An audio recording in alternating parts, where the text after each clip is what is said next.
Because what we will remember towards the end of our lives is how we felt during our lives. We have all seen the 2025 intention and New Year's resolution videos about. There is so many. There is so many. And if you are like me, you get wrapped up in them. There's 100 different ways to plan something and review something.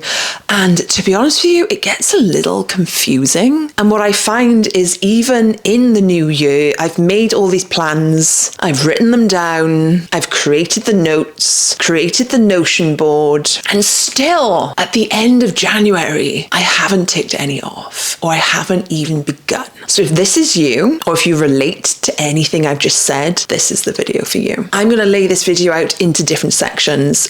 Firstly, we're going to go over the previous year. And then secondly, I'm going to give you some ideas that you can ponder over and maybe you can implement into your 2025 intentions in a different way. Because what I have found is that everything works. Every plan works. Every habit works. Every intention works if you stick to it, if you have conviction and you are committed to it. So in this video, I really want it to be something that you can solidly and tangibly implement into your life without needing to completely change your life, without needing to start 20 new goals and have all of these to-do lists and tick lists that you need to tick off in a day, but that these practices can really just slip in and almost be unnoticeable because you're doing all of these things anyway. It's just a different mindset to apply to them. Firstly, you want to review your goals from last year. Maybe you attained them. Maybe they weren't so important to you after all. Because sometimes we have these goals that we set and they start out being really front and center, something that we really, really want. And then sometimes they're not so important and we don't actually want them as our life changes and as we gain different experiences and our life takes a turn and we take a different path. So firstly, it's beautiful to review them and see if it's something you still want to attain, or maybe not.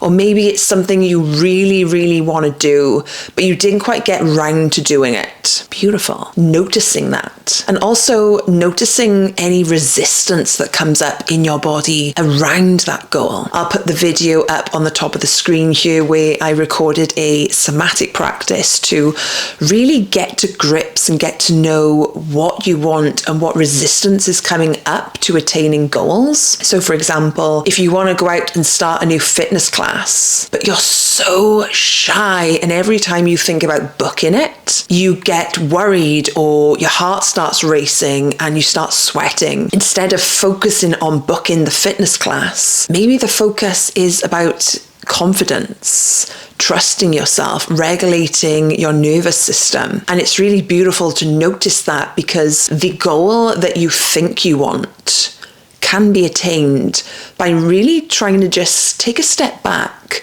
and working on the most relevant thing to you that can then lead you towards that. In that practice, also, I led you through a really heart-centered practice where you can itemize and get to know what's on your heart for 2025. And if you haven't done the practice that I posted, it doesn't matter. Maybe you know what you want to call in for 2025, or maybe you have an idea around things, or maybe you say the same things every year and you want a new mindset and a new perspective on how to attain those goals. So this is exactly what I'm going to go through next. I'm going to go through the most popular New Year's resolutions and how you can tweak them to really ground them into your body and attain them in a different way. The first one and the most popular one is usually to eat better nutrition, to really eat healthily, maybe clean up your diet a little bit. I have had that intention and New Year's resolution probably for most of my 20s growing up. How I tweaked that was having the intention to eat healthier or have a more nutrient-dense diet is beautiful intention. But I asked the question, how do you eat? What is the setting in which you eat? What mood are you in when you eat? Are you rushing around when you're eating? Are you present? Are you on your phone? Are you distracted? Are you doing it on the run, eating in the car, or trying to quickly make the fastest meal possible because you don't have time, or you don't enjoy eating, or you don't enjoy cooking? Because that really sets the scene for the feeling you have around eating a nutrient-dense diet. So a great idea is to create a ritual around it. Create space in your life to sit and enjoy the meal, to cook it with music on or candles lit, or having all the ingredients out on your counter so you can see all the colours. Maybe having ideas or a Pinterest board about what you're going to cook, and creating an atmosphere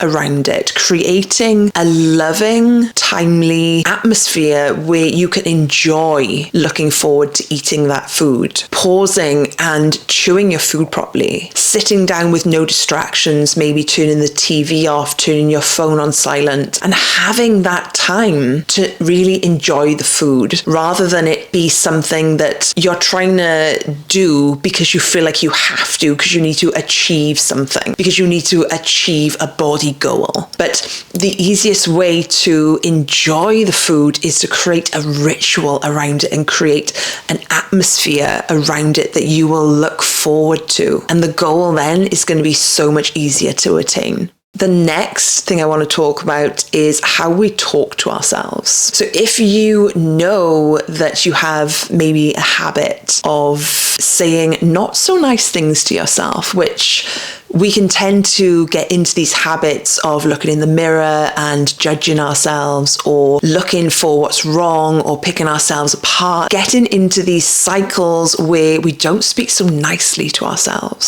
So my offering here is to have a mirror practice. Now, we look in the mirror every day, especially as women. We get dressed in the mirror, we put our makeup on in the mirror, we brush our teeth in the mirror, we're doing our hair in the mirror. If you know that every time you stand in front of that mirror, your mind switches on and you start repeating to yourself the things that are wrong with you, the things you need to fix, the things you see that you're not happy with, that is the exact point and moment to notice them. Before you stand in the mirror, you need to prepare yourself. So if you know that is going to happen, we're going to create an off-ramp. What is an off-ramp? So it means that you are preparing for something you know that could happen, and you're creating another path. So if you know you stand in the mirror and you repeat or say these things, or maybe you have the tendency to say these things, before you stand in front of the mirror, you'll prepare yourself. And what you're doing is you're priming yourself before you look in the mirror. You'll repeat to yourself, I am perfect as I am. I am worthy as I am. I am enough as I am. Or whatever sentence resonates with you. Today is a good day. Today is going to be the most beautiful day. I am going to shine light everywhere I go. And this can be just 30 seconds. It doesn't need to be this massive thing. You can also do it as you're looking in the mirror if you know, or if your mind has a tendency to run wild as you're doing it, as you're in the mirror putting your makeup on. Our minds have a mind of their own. And if they're not trained, we can live in their prison. And how has that worked for you in the past? How has that worked up to now? I guarantee it hasn't gone so well. So prime yourself before you get there as you're doing it. It's a great way to really soak in those words. And by doing it every single day, it becomes second nature. The next thing is going on a walk or getting outside. Now, this has been a buzzword, a buzz thing for the fitness industry for quite some time now, trying to get in a certain amount of steps. Beautiful. I'm all for that. However, we use this time, or we use this intention as something that we have to do. And suddenly those 10,000 steps become something else you need to add on to your day, something else you need to achieve, something else that you could potentially, quote unquote, fail at if you don't reach those 10,000 steps. So I'm going to offer this instead. What if that walk, or those walks that you go on, could be to ground in your body instead? What if they could be something that you really really look forward to. So yes, put the podcast on, listen to the podcast as you walk, use it intentionally. But what if you took the headphones out, maybe for 5 minutes, and enjoyed being in the fresh air, enjoyed having the cool breeze on your face, enjoyed feeling the rain on your skin, and used it to really ground yourself instead of something that turns into a to-do list item, that turns into something else you need to put on your list to do. And instead, you can flip that and you can actually look forward to it instead. Maybe taking your shoes off for 2 minutes and walking on the grass barefoot, but inviting an intentional element to it, so that the walk doesn't have to be something that you dread, or the steps don't have to be something that you need to achieve in the day, but actually it can be more of a nourishing aspect to it instead. The next thing I want to talk about is self-care. Now, this also is such a buzzword, and self-care comes in so many forms, right? Physical, mental, emotional, spiritual, but infusing tiny little elements of self-care into your routine doesn't have to be a 20-minute facial or a half-hour massage that you need to go and purchase every month. It doesn't need to be this massive thing. So I'm going to offer this. We shower or bath every single day, maybe multiple times a day. So what if you use this time to really luxuriate in your body? What if the next time you were taking a shower, instead of getting in and washing your hair and washing your body, trying to get through the shower as quickly as possible, what if you stood under the water for a second and just enjoyed the feeling on your skin, feeling the warmth, feeling the air, getting really warm in the bathroom? What if you just try to enjoy it for a moment instead of rushing and washing your body so fast? Because I'm guilty of this also. What if you actually took the time to actually feel your skin and know that you're washing yourself in a nourishing way? If you took the time to feel the bubbles on your skin or the warmth of the air, and actually use this time to check in with yourself, to breathe, to actually check in with how you're feeling, what emotions are you feeling, what thoughts are coming up, and used it to nourish yourself instead of something just generic that we do in a day. Same thing with a bath. Can you luxuriate in the bath? Can you give yourself that time? Another great idea is to perform self-massage. So you could put on a song or 2 songs, and it gives you a time frame then that you have. Maybe it's 5 minutes, maybe it's 10 minutes, whatever length of time you choose, or however long the playlist is, and you massage with oil or body lotion, maybe a lymphatic drainage massage where you massage from the feet up to the heart. Enjoy the feeling and enjoy taking the time for yourself. Enjoy getting to know your body, feeling so great afterwards because you've spent that time on yourself instead of rushing through putting your body lotion on as quick as you can to get on to the next thing. Can you just give yourself that 5 minutes? I'm sure 2 songs probably comes to 5 minutes. And if we can't give ourselves 5 minutes to put on our body lotion, is there something wrong there? Using this time to really be present with your body, because your body is the most valuable and beautiful relationship that you will ever build in your life, and you will feel great afterwards.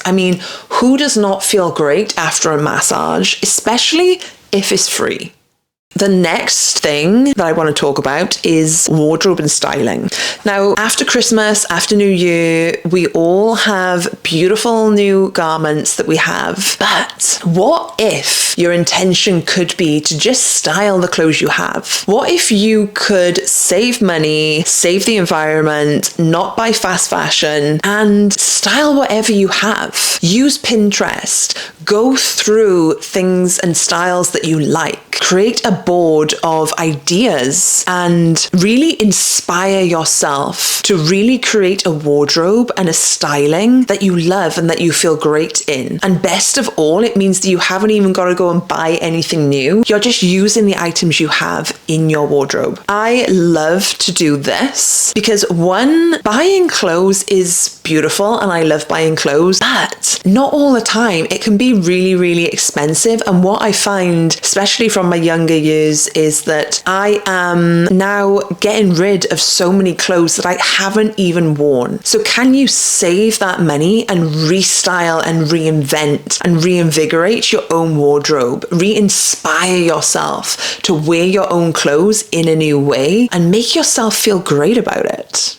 The next thing I want to talk about is exercise. Coming into the new year, most people make the New Year's intention of starting a fitness program in January and going all in, training so hard, having such a strict training regime, and then by the end of January, maybe not feeling so inspired and motivated by it. I would love to offer the intention to take it slow. As women, we're not meant to be going full out doing HIIT workouts and God knows what throughout the month. We're just not. Our bodies, our cycles, we're just not made that way. We fluctuate and we flow with our cycle, and our fitness regime should be the same. We should have so much energy at some points in the month and then maybe have low energy at other points in the month, and really accepting and nourishing and sitting with that. Barre for me has been this beautiful reclamation journey, this body affirming journey, because it is so feminine and flow. You build so much strength, flexibility all at the same time. I'll put one or two of my workouts up on the screens, so if you feel inspired to try one, please do. They really are body affirming. I love teaching in a way that women feel empowered in their bodies, no matter what their strength or their capability. And I think as well, it is so empowering to feel so powerful in your body. It's fierce and strength building and powerful and empowering and inspiring to feel that strength building in your body, to feel the flow and the trust coming in your body, getting to know yourself, getting to know what you love. Because fitness and movement doesn't need to be this strenuous, life-sucking experience, which, trust me, I have been there. I have been like as if I was training in an army camp, which is great if you love that sort of thing. However, maybe your mind and society has instilled the message in you that you have to do a particular workout to attain a particular body shape. And I'm here to tell you that that is not sustainable. You have to find something that you love and that makes you feel great and that makes you feel empowered. Below anything, ask yourself how you want to feel. How do you want to feel? And then find a workout style that suits that. And for me, above anything, above physical aesthetics, I want to feel great. And I want to feel great for the most amount of time. So if there's something you're doing fitness-wise that is making you feel depleted, is making you feel less than because you're training purely for a certain look and a certain aesthetic, I offer the intention of finding something that makes you feel good. Because what we will remember towards the end of our lives is how we felt during our lives. Thank you for watching, my loves. I would love to know in the comments some of your New Year's resolutions, some of your intentions, maybe any of these offerings today that have sat well with you, some of them maybe that have landed more than others, and I would choose just one. Don't choose them all and feel overwhelmed. Just breathe, just be present, just breathe. Maybe just choose one and instill that in your daily lives. I appreciate you for watching. Thank you so much. If you could like and subscribe, it really lets me know what you love to watch, and I will see you in a video soon.